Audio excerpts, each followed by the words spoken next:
Saudara, seorang pemuda di kota Kediri sukses menekuni usaha tas kekinian. Selain mendatangkan omset puluhan juta rupiah, hasil karyanya pernah terjual hingga ke luar negeri. Setiap harinya Degus selalu disibukkan untuk memotongi sejumlah kain di rumahnya di kota Kediri. Pemuda berumur 28 tahun ini memotong kain untuk dibuat menjadi tas. Pemuda warga kota Kediri itu merintis usaha tas sejak di bangku kuliah pada tahun 2018 lalu.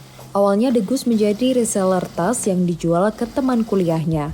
Namun setelah berjalan beberapa tahun, akhirnya Degus memberanikan diri untuk memproduksi tas sendiri. Dalam proses merintis usaha, pemuda berumur 28 tahun ini belajar dari teman hingga YouTube agar bisa membuat tas dengan model kekinian. Pemuda berumur 28 tahun itu memproduksi berbagai macam tas, mulai dari tas lempang, tas ransel, hingga tas ponsel. Bahkan yang digunakan pun beragam, mulai dari bahan kulit, polyester, hingga kanvas. Nah, awal mula dulu pas kuliah, Mas.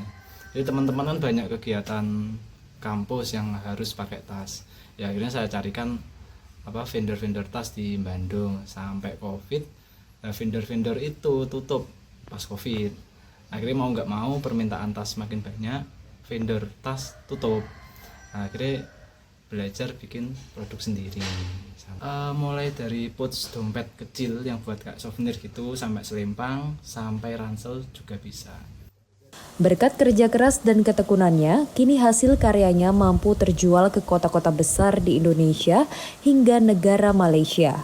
Dalam 1 bulan, Degus mengaku mampu menjual hingga ribuan tas. Uang puluhan juta rupiah pun mampu dikantongi pemuda berumur 28 tahun ini hanya dalam 1 bulan saja. Bapak dari 1 anak itu menjual tas miliknya mulai dari harga Rp20.000 hingga Rp150.000 tergantung jenis dan bahan tas yang dibeli. Tim Liputan Kompas TV Kediri, Jawa Timur.